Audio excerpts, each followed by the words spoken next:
Welcome to LiveDaf, your online Daf Yomi Shir. Shalom Aleichem. Welcome back to today's Daf Hayomi Maseches MEILAH Daf Yutes. We begin 6 lines from the top of the Amud. Then we go back to the Brisa which we discussed yesterday. So we had the pasuk discussing MEILAH, which began with the word nefesh, which was learned to teach us that the concept of MEILAH applies to anybody, to any class within Klal Yisrael, a private individual, a nasi, a kohen gadol who was anointed by the Shemen HaMishcha. MEILAH applies equally to all. So if one misuses Hegdish property, he has committed MEILAH with all its consequences. Amamar. The word nefesh covers it all. Echada yochid, a private person. Echada nasi yakin, echada mashuach, b'mashma. Who else is included? A kohen gadol who was anointed with the Shemen HaMishcha. Now, why would I even think otherwise? Sheyach al mai. What's the other way of thinking here? Why do we have to cover them all? Of course, pshita, nefesh ksibu. It says nefesh. Of course, it covers every individual. Why does the Brisa have to elaborate on that? Well, Mao the Tema, there's room to think. Maybe the kohen gadol is different. Why?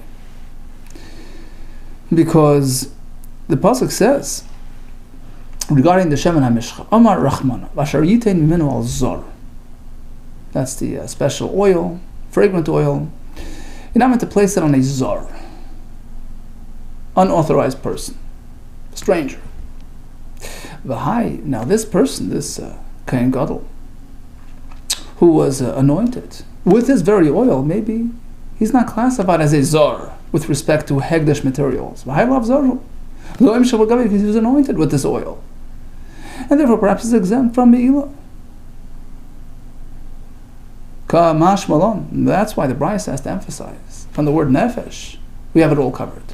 Yachid, king, kohen gadol, who, despite being anointed with the Shemen HaMishcha, is still considered a zor with respect to other misuse of Hegdish material.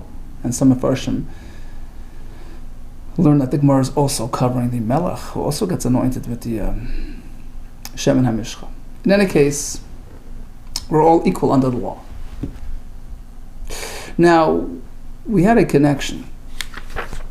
The Brisa sourced the concept, definition, the parameters of MEILAH from 3 locations. Saita, the woman who deviates from her husband. Avodah Zarah, where it's a disconnect from Hashem, Chas v'Shalom, and diverted to other forms of worship.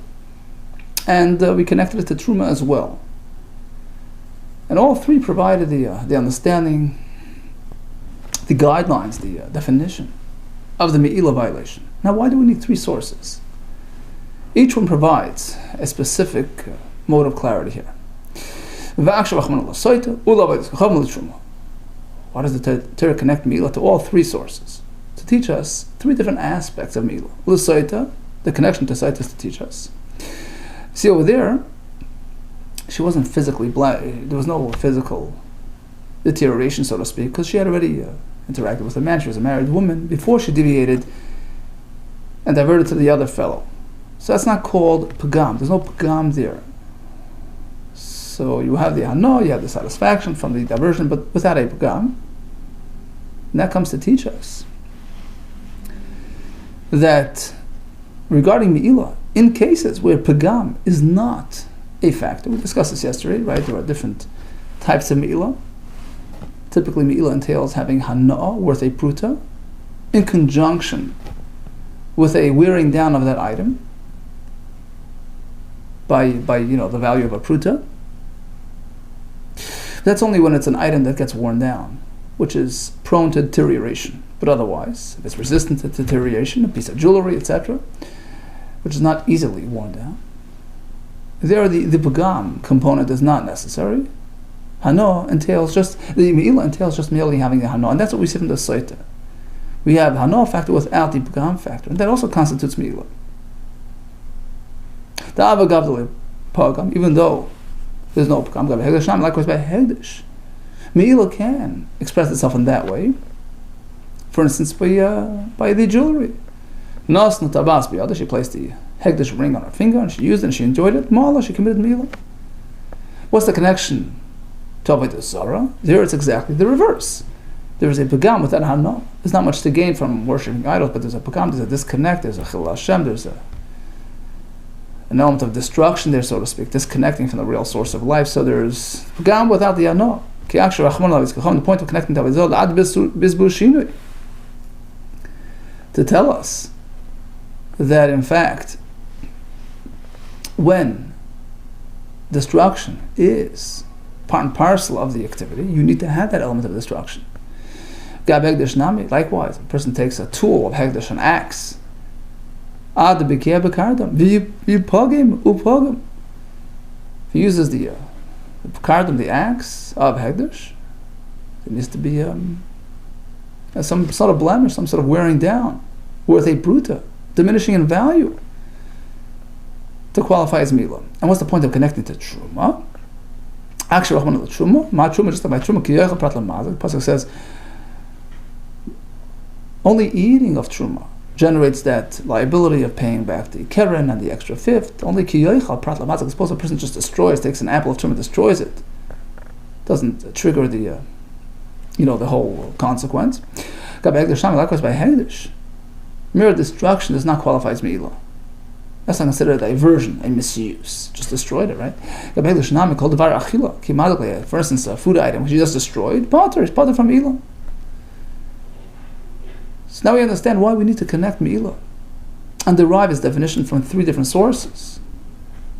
From Saita to teach that even without pagam, sometimes there's me'ilah. By the Zara, we learn the idea of pagam, and from truma, it has to be a misuse, a hana, as opposed to just plain destruction. Keitzad. For example, what's something which isn't typically worn down? In which case, the pagam element is not necessary. Nosna katla. So she places, the necklace, the choker around her throat, around her neck, and she's enjoying it.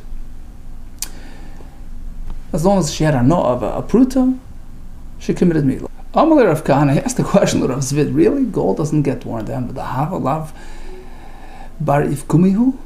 So gold jewelry is not something which is easily worn down. So what happened to the jewelry of this Nun family? The jewelry is gone, it's all worn down. Vadahava.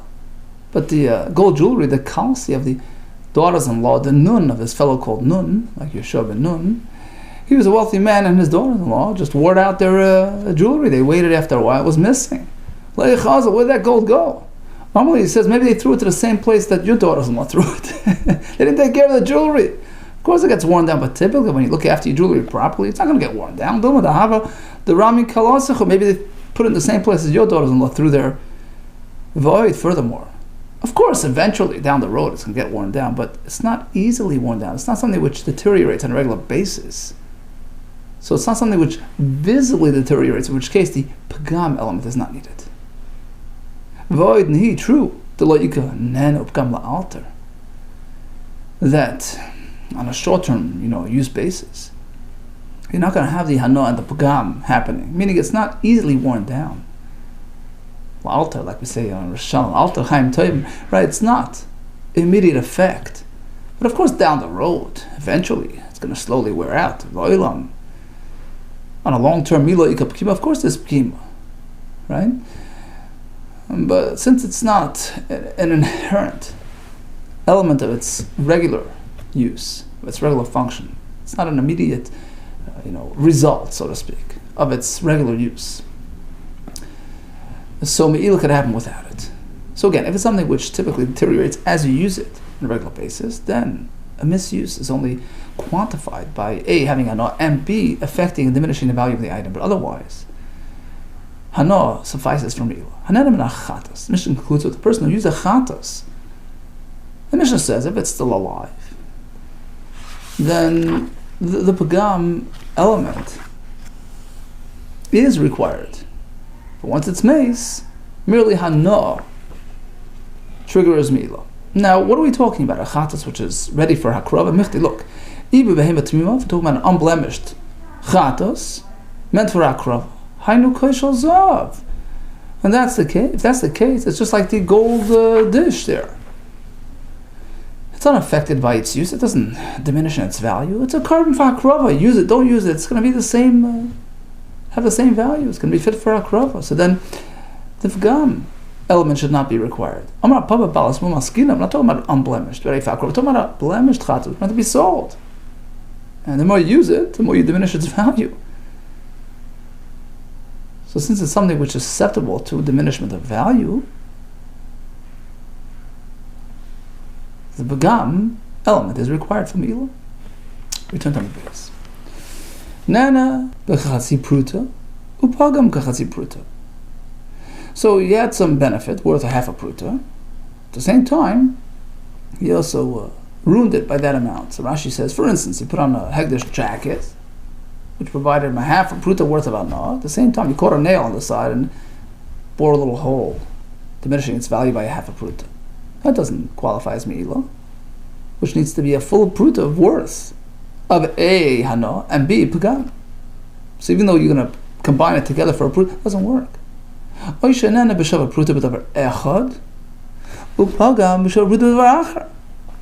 Let's say you had hana, a full pruta, and he was also pagim a full pruta, but a different item. So you put on the jacket worth a pruta, gave him a hana of a pruta, and at the same time he knocked over a glass of wine worth a pruta. That doesn't qualify as Me'ilah. Why? The shenyet nebeshav pruta v'yivchem b'shav pruta b'davar echad. There has to be a simultaneous, enwrapped experience. The hana and the pagam happens in one and the same experience. So it's the hana which is creating the pagam. Each one having a pruta. Now what about repetitive meilahs? Reuven used the item, commits Me'ilah. Shimon turns around and uses the same item. Has he also committed Me'ilah? Well, it depends. Ein moil achar moil. No, you don't have sequential Meilahs regarding Hegdish material, except Ela behemo u'klei sharis v'lvad, except if it's a behemo for hakrava, which has kedushas haguf, and likewise klei sharis, vessels meant for hakrava, keilah meant to serve the mizbeach, meant to contain carbon material. They are inherently kadosh. You see, what was just a regular item belonging to the hekdesh, something which is considered kedushas dam, something which has kedusha on account of its value. It's a possession belonging to hekdesh. What happens when a person commits Me'ilah? You know what happens? It turns chulin. It changes its destiny. It changes its status. Because when it's about value, so if he diverts that value, he changes its function, he misuses it, takes it for himself, he has now extricated it, so to speak, from Hegdish. The Hegdish status vacates the item. Because its use, its function, its value has been diverted. Right? The use is synonymous with its value. That's what it's intended for, to be used. So if it was misused, it now turns into a mundane item.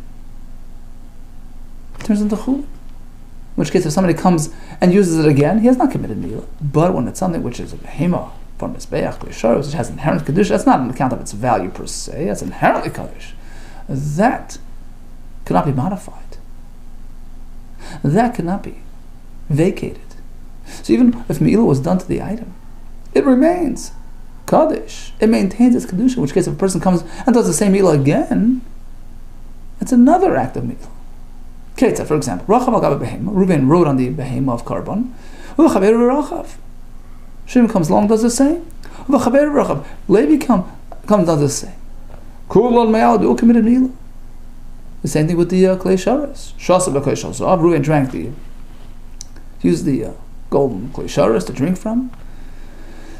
Followed by Shimon, followed by Levi. V'chaver v'shasa. Kulon me'al, they all committed Me'ilah. Third example, he plucked off some hair, some wool off the chatos. Same story. Talash min chatos. Followed by Shimon, followed by Levi. They all committed Me'ilah. Rabbi Omer, I want to give you a formula for this rule. Rabbi Yemir called over she'ein li pidyon, something which does not have pidyon option. It's not susceptible to redemption, meaning its kedusha is beyond the value element. It's inherently kaddish. It can't be redeemed. Redemption only applies to something which draws its kedusha based on value. But something which is inherently kaddish has no pidyon option, in which case it will resist any tampering. It will maintain its status despite having been misused. Now it seems like Rebbe is merely repeating the Tanakhama's opinion. The Gemara will explain there's one difference here. He's coming to add another point which Tanakhama did not. Our Mishnah, which applies this repetitive MEILAH option to A, Behema, B, Kli Sharis, must be Reb Nechemia. Reb Nechemia, the Sani, we have a Braisa where Tanakhama disagrees. The Sani, this repetitive MEILAH only applies to El Behema Bavad, only the Behema of carbon. That's resistant to tampering. Reb Nechemia, I remember Behema Kli Sharis. That's also considered tamper resistant. My time with the Tanakhama, what if Tanakhama applied only to Behema? Kosavad binyan the Behema ksiv. This concept of resistance to MEILAH is mentioned by the Behema of the carbon. Ksiv. Be'ela Asham. Pasuk there speaks about a carbon Asham that a person brings when he does MEILAH, ironically. And the Pasuk refers to it as Ela Asham, which is obvious. Obviously, it's an El for the Asham, which was discussed before. Why repeat it again? To tell you that it maintains its Ela Asham status despite having been misused. But that's limited to Behema. Of course, if it applies to Behema, of course it applies to Kli Sharis as well. Based on logic, maybe look to Shas. Look, Kli Sharis has the ability to endow kedusha to its content. Once you put mundane material into Kli Sharis, what happens? It gets elevated to Kedushas Mizbeach. So if the Kli Sharis can grant kedusha, certainly it can maintain its kedusha despite its being tampered with. Who else? Of course, the kedusha stands so high that it cannot be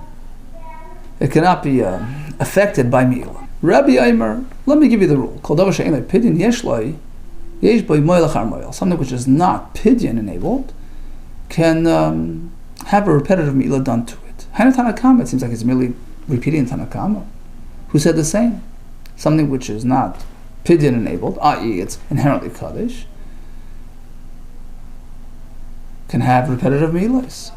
Amarav, there's one difference here. I'll tell you the item of discussion. Eitzim, wood.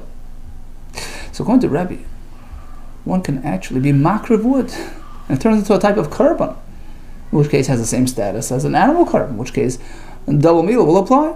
What do we find Rebbe's opinion regarding donating wood as a carbon? Person donates wood, says, I will, I'm giving wood. How much? No less than 2 blocks. Now, according to Tanakhama, it becomes like firewood. But according to Rebbe, it's more than that. It's a carbon. Has its own status. Rebbe Yoimeh eitzim carbon. This wood is not like a carbon. And it's treated to all the things that a carbon is treated to. It has to be sprinkled with salt. It needs to be waved, tenufa, utun and melach, tenufa, amarava. Furthermore, Rebbe, according to Rebbe, eitzim, this eitzim that he's donating as a carbon, tun and eitzim needs its own firewood to be burnt on top of. Just like an animal carbon is burnt on top of wood. So this too needs a bed of wood on top of which they put the carbon eitzim that he donated. Furthermore, it's like a mincha. Rebbe, according to Rebbe, eitzim tzrichen kmitza. You have to take a kmitza like by a mincha. Because if you're comparing it to the mincha regarding the other halachas of salting and tenufa, and Rashi adds the hagasha, tipping it to the touching it to the side of the mizbeach. So yeah, you have to do kmitza as well. How do you scoop out from the wood? So the parshanut explained that you crumble it up, you break it down into spindles, into little, and then you take a little scoop, like by a mincha. And that kmitza goes on a mizbeach first, and the rest follows, right? Okay, so that's the item that Rebbe is referring to when he says, not just the behema kli sharis are inherently kaddish and enabled for the double MEILAH. Likewise, this wood that he donated, which is also a form of carbon, is inherently kaddish like any other carbon, and it is susceptible to the repetitive MEILAHs. Rav Papa Amar, here's another way to explain the machlekes here. The topic of dispute relates to another item. Kachim espeach tamimin v'nasa balimun. So you have a carbon which was unblemished,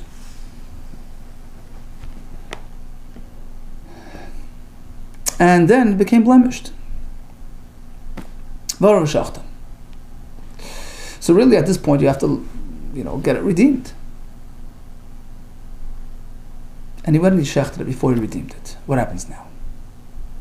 So this item, ikabana, would be the subject of machlokes between Tanakam and Rebbe. Why? Latanya, because we have the brayso. Kachim is be'ech tamim, and you have a carbon which was unblemished. V'nasa balimun became blemished. But Rosh Hashanah, he shechted it before redeeming it. Rebbe, you cover. Going to Rebbe, you have to bury it. Going to Chum, you redeem it. What's the machlokes based on? So we had it back in Tmura. There's a halacha called hamada v'aracha. You have to stand up the animal and assess it before you redeem it. According to Rebbe, that applies even to karbanos. Kachim mizbech needs to have that process done. You can't do it once it's dead. Once it's shechted, so all you can do is bury it. In which case, there's no more pidyon option. In which case, if one is male, followed by another male, followed by another, they all qualify as acts of MEILAH because it's not enabled for pidyon anymore. And that's what Rebbe meant when he said something which has no pidyon option has repetitive MEILAH. He's referring to this case. Whereas according to Chachamim, that's not an issue. It wouldn't be relevant in this case. They hold it can be pointed even in this state. Because they hold that this idea of hamad of aracha doesn't apply to kachim mizbeach, in which case even if you can't stand them up and assess them, you can still redeem them as is. Okay, since it's redemption enabled, so it's only kaddish monetarily, so to speak, in which case it's like a standard hegdish item. Once MEILAH was done, it diverts it. It loses its hegdish status. It doesn't allow for any further MEILAHs. Okay, so what do we learn in the Mishnah? Typically, MEILAH entails two components, hano and pgam, happening one at the same time and one in the same item, with a validated pruta of the hana and a pruta of the diminishing in value. What about repetitive MEILAHs? So typically it's not applicable because once it's misused, it loses its hegdish status, except where it's inherently kaddish, in which case it's resistant to any loss of hegdish, any loss of status, such as behema, klei sharis, perhaps eitzim, and perhaps the balimumin shenishchatu. All the best to you and atzlacha rabba.